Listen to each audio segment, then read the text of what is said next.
Shalom pemirsa CBN Indonesia dimanapun Anda berada, senang sekali kita boleh bertemu kembali dalam acara pembacaan buku Yesus Nama di Atas Segala Nama, tulisan dari Nyonya Ellen G. White. Dan pada saat ini kita sudah memasuki halaman ke-307 dengan judul Tuhan Atas Kehidupan. Dan saya undang pemirsa di rumah untuk kita boleh sama-sama membuka Alkitab kita di dalam 1 Yohanes 5 ayat 11. Tuhan telah mengaruniakan hidup yang kekal kepada kita dan hidup itu ada di dalam anaknya. Dan kita masuk dalam inti pembacaannya. Penggarap ilahi menanam pohon anggur yang baik di perbukitan Palestina. Tetapi orang Israel membenci benih yang berasal dari surga ini. Dengan marah mereka melemparkannya ke atas tembok kebun anggur mereka. Mereka merusak dan menginjak-injaknya di bawah kaki mereka dalam amarah. Dan berharap bahwa mereka telah menghancurkannya selamanya. Sang penggarap itu memindahkan pohon anggur yang rusak itu dan menyembunyikan dari pandangan mereka. Dia menanamnya lagi, namun dengan demikian rupa sehingga batangnya tidak terlihat. Cabang-cabangnya bergelantungan di dinding dan cangkokan dapat disambungkan kepadanya. Tetapi batang ditempatkannya di suatu tempat di luar kemampuan manusia untuk dijangkau ataupun dirusak. Ke dalam dunia yang gelap dengan bayang-bayang dosa dan duka cita dan kematian, Anak Tuhan datang dengan terang pengampunan, kedamaian dan kehidupan kekal. Sebab sama seperti Bapa mempunyai hidup dalam dirinya sendiri, demikian juga anaknya mempunyai hidup dalam dirinya sendiri. Tetapi dunia membenci Kristus karena kemurniannya, yang sempurna dan sangat bertentangan dengan kecemaran mereka. Mereka menolak dan menyalibkan Tuhan atas kehidupan. Jadi begitu indah. Di sini digambarkan bagaimana penolakan kita sebagai manusia terhadap Tuhan yang justru membawa kehidupan ke atas kita, tetapi justru kitalah yang berusaha untuk menyalibkan Dia dan kita menolak Dia. Jadi bagaimana di sini pun dikatakan sama seperti penggarap ilahi yang menanamkan pohon anggur yang baik dikatakan. Orang-orang yang tidak menyukai atau membenci benih ini berusaha untuk merusakkan. Mereka melemparkannya ke atas tembok ataupun melakukan hal-hal lain yang berusaha merusakkannya. Itu juga sama seperti orang-orang yang tidak menyukai akan kedatangan Yesus. Kita tahu bahwa pada waktu kedatangan Yesus yang pertama kali, banyak orang yang akhirnya tidak menyukai akan kedatangannya karena kedatangannya ini membawa suatu perbedaan yang sangat luar biasa dengan orang-orang yang hidup di dunia ini. Jadi bagaimana sebuah kebenaran itu tidak akan bisa ditutupi, tetapi kebenaran itu akan menunjukkan terangnya. Bahkan di sini juga dikatakan bahwa ke dalam dunia yang gelap dengan bayang-bayang dosa, duka cita dan kematian, dikatakan Tuhan datang dalam terang pengampunan. Jadi bagaimana terang pengampunan ini Tuhan sudah bawa ketika Ia datang ke dunia ini. Bahkan juga dikatakan bahwa Ia rela untuk memberikan hidupnya bagi orang-orang yang mau untuk menolaknya. Tetapi kita tahu bahwa Tuhan itu selalu masih memberikan kepada kita sebuah kesempatan. Bagaimana kesempatan itu? Ia berikan sampai pada masa akhir daripada penutupan pintu kasihan. Dan begitu pula pada orang-orang zaman dahulu. Banyak sekali orang yang justru akhirnya menolak kedatangan Yesus, menolak kehadiran Yesus. Karena mereka akhirnya terlihat cacat celahnya. Karena ketika Yesus datang, terlihatlah sebuah perbandingan yang sangat kontras yang terjadi dalam kehidupan orang-orang Farisi dan juga orang-orang yang mengaku umat-umat yang suci ataupun yang melakukan kehendak Tuhan, tetapi mereka tidak sepenuhnya melakukan kehendak Tuhan karena mereka justru hanya melakukan tradisi-tradisi manusia saja. Tetapi berbanding terbalik dengan Yesus, bagaimana Ia yang datang dari tempat yang dianggap oleh seorang itu adalah tempat buangan, yang bisa kita katakan seperti itu, bahwa tidak ada sesuatu yang baik dikatakan yang bisa datang dari Bethlehem. Tetapi kita tahu bahwa Yesus datang dari Bethlehem. Bukan berarti dengan kedatangan yang berasal dari sebuah kota yang tidak baik, itu yang dikenal dengan tidak baik tersebut menghasilkan seorang yang juga tidak baik. Kita tahu bahwa Yesus datang dari kota Bethlehem, tetapi Ia mempunyai perangai yang sangat sempurna. Ia mempunyai karakter yang sangat suci dan sangat sempurna. Bagaimana itulah yang bisa menunjukkan, bisa menjadikan pelajaran bagi kita. Tidak peduli dari mana asal kita, tetapi ketika kita mau untuk mempunyai hubungan yang erat dengan Bapa, sama seperti Yesus mempunyai hubungan yang erat dengan Bapanya, maka dosa itu bisa kita hindari dari kehidupan kita karena kita mau untuk memilih jalan-jalan Tuhan. Tetapi dengan kita mengandalkan diri kita sendiri, sama seperti seorang yang merasa bahwa dirinya sudah berbuat baik dan benar, di saat itulah mereka tidak mempunyai pegangan yang erat kepada Tuhan karena mereka merasa bahwa mereka sudah mampu, mereka mungkin merasa bahkan tidak memerlukan Tuhan karena mereka sudah mampu untuk melakukan semuanya itu dengan baik dan benar karena dalam kehidupan mereka sudah menjadi orang yang baik.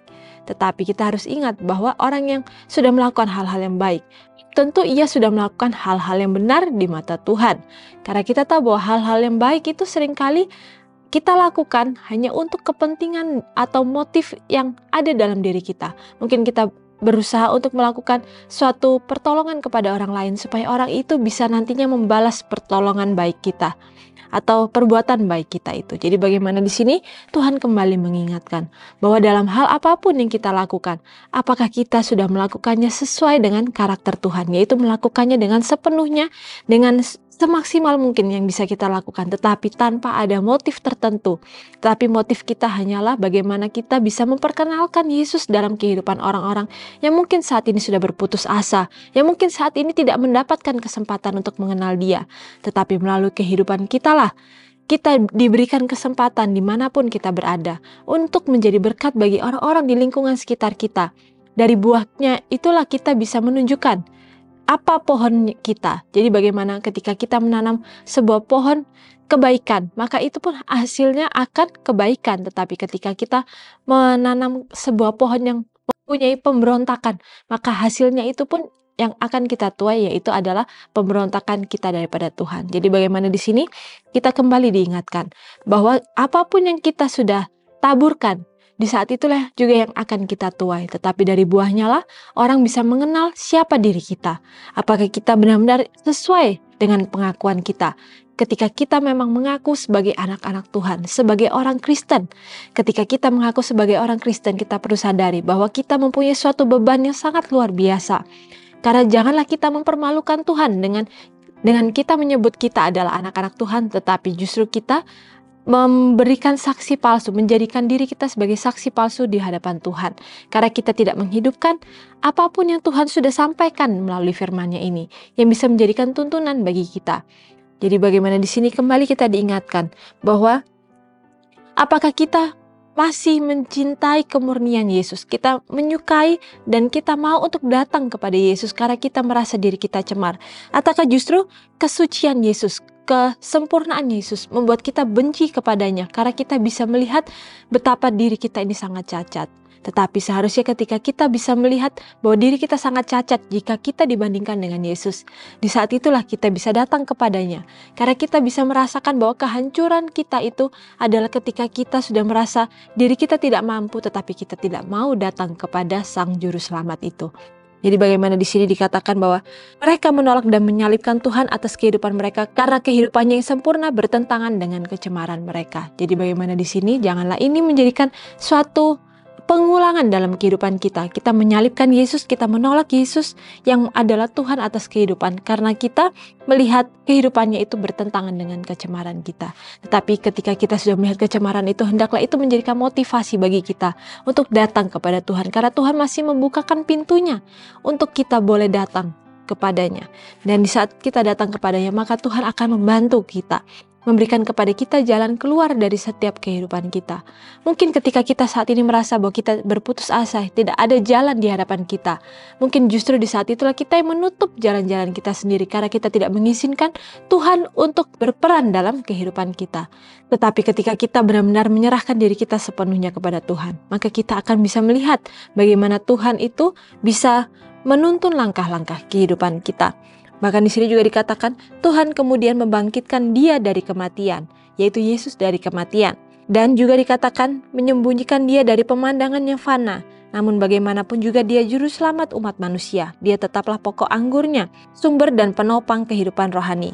Kasih karunia, kekuatan dan keselamatan tetap datang dari kepenuhannya. Meskipun pokok anggur itu sendiri tidak terlihat, cabang-cabangnya dapat dilihat, sementara Kristus disingkirkan dari pandangan manusia, hidup dan kuasanya dinyatakan dalam diri para pengikutnya.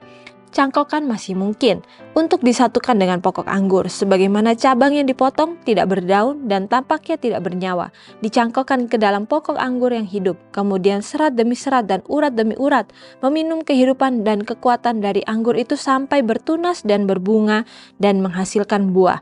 Demikian pula lah orang berdosa dengan pertobatan dan iman, menghubungkan dirinya dengan Kristus, menjadi bagian dari kodrat ilahi dan menghasilkan buah kehidupan suci dalam perkataan dan perbuatan.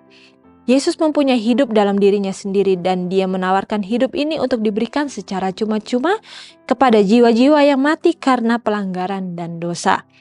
Ya, dia berbagi dengan mereka kemurnian, kehormatan, dan kemuliaannya. Lihatlah betapa besar kasih yang dikaruniakan Bapa kepada kita sehingga kita disebut anak-anak Allah. Ranting tanpa getah kehidupan yang tertanam pada pokok anggur yang hidup menjadi bagian dari pokok anggur itu. Ranting itu hidup ketika bersatu dengan pokok anggur.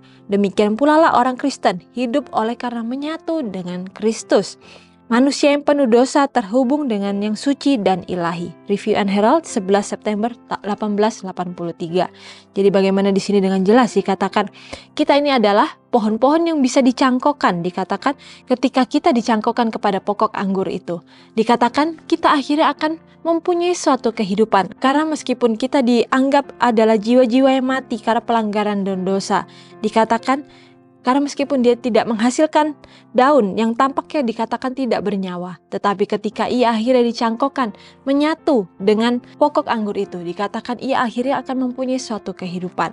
Bahwa kehidupan itulah yang akhirnya akan menghasilkan buah-buah yang akhirnya akan ada dalam ranting-rantingnya itu. Jadi bagaimana di sini, ini juga menjadikan pelajaran bagi kita, bahwa kita yang adalah manusia yang penuh dengan dosa. Kita masih mempunyai sebuah pengharapan ketika kita mau bergantung sepenuhnya kepada pokok anggur itu. Dan di sini juga dikatakan kita mau terhubung dengan yang suci dan yang ilahi. Jadi bagaimana di sini kembali kita diingatkan melalui firman Tuhan yang begitu indah ini, bahwa hubungan kita dengan Kristus yang mau seperti dicangkokkan, ranting anggur yang dicangkokkan kepada pokok anggur. Di saat itulah ia mau untuk menyatu dengan pokok anggur tersebut tanpa memikirkan embel-embel yang ada dalam dirinya sendiri. Ia mau untuk terlihat tidak mempunyai apa-apapun. Ia mau untuk mempunyai suatu kehidupan yang tampaknya benar-benar tidak bisa mengandalkan dirinya sendiri dan benar-benar hanya bisa bergantung sepenuhnya kepada pokok anggur tersebut. Di saat itulah ranting itu akhirnya akan mulai bertunas dan bahkan akhirnya akan berbuah. Jadi bagaimana itu juga menjadikan pelajaran bagi diri kita. Kehidupan kita yang bisa sepenuhnya bergantung kepada Tuhan, itulah yang akhirnya akan menghasilkan buah dalam diri kita itu sendiri. Dan di sini juga dikatakan bahwa renungkan lebih dalam. Apakah ada yang pernah mengatakan kepada saya bahwa mereka melihat Yesus dalam diri saya? Jadi bagaimana ini adalah pelajaran ataupun pertanyaan yang bisa kita jawab pribadi lepas pribadi. Jadi bagaimana, apakah ada seseorang yang pernah mengatakan bahwa ia sudah melihat Yesus dalam kehidupan kita? Ataukah kita justru menjadikan saksi-saksi palsu dari kehidupan Yesus itu sendiri? Jadi bagaimana di sini kembali kita diingatkan bahwa apakah dalam kehidupan kita sudah mencerminkan tabiat dan kesempurnaan karakter Kristus itu, dan kita bisa memantulkan kasih Tuhan itu dalam kehidupan kita? Ataukah kita hanya sekedar mengucapkan bahwa kita ini adalah anak-anak Tuhan, tetapi kita tidak mempunyai suatu hal yang bisa kita tampilkan bahwa itulah yang menunjukkan bahwa kita ini adalah anak-anak Kristus? Jadi bagaimana di sini kembali kita diingatkan sehingga ini bisa menjadikan pelajaran bagi kita, supaya kita selalu berusaha untuk melakukan yang terbaik sesuai dengan apa yang Tuhan sudah sampaikan. Dan biarlah melalui setiap pertobatan kita hari demi hari, di saat itulah kita bisa mengizinkan Roh Kudus untuk selalu menuntun kehidupan kita dan mengandalkan Dia dalam kehidupan kita sepenuhnya. Jangan kita masih merasa bahwa diri kita ini mampu sehingga kita bisa berdiri di hadapan Tuhan pada akhirnya, tetapi dengan merasa diri bahwa kita ini tidak mampu untuk melakukan semua kehidupan kita, bahkan untuk memenuhi kebutuhan kita. Kita pun merasa diri kita ini harusnya tidak mampu, karena kita tahu bahwa semuanya itu hanyalah berasal dari kasih karunia Tuhan saja. Jadi biarlah melalui kasih karunia Tuhan yang begitu limpah yang ada dalam kehidupan kita boleh diingatkan kembali bahwa semua hal yang Tuhan sudah berikan dalam kehidupan kita itu hanyalah sebuah titipan yang pada nantinya harus kita pertanggungjawabkan masing-masing di hadapan Tuhan. Sehingga kita tidak merasa bahwa semua hal yang ada dalam diri kita itu adalah karena kemampuan kita. Tetapi itu hanyalah sebuah titipan yang Tuhan ingin supaya kita kembangkan talenta-talenta tersebut untuk kemuliaan namanya. Dan bagaimana itu juga bisa menjadikan berkat bagi orang-orang yang mungkin belum mendapatkan kesempatan untuk mengenal Tuhan. Jadi baiklah, melalui kehidupan kita hari demi hari, kita melakukan sebuah pertobatan hari demi hari, sehingga Tuhan bisa mengambil kendali atas kehidupan kita dan membiarkan bahwa dalam tujuan-tujuan kita, pilihan-pilihan kehidupan kita, hendaklah kita serahkan semuanya hanya kepada Tuhan saja. Dan sampai di sini acara pembacaan kita pada saat ini, dan sampai bertemu kembali dalam acara pembacaan-pembacaannya selanjutnya. Dan salam sejahtera, Tuhan memberkati.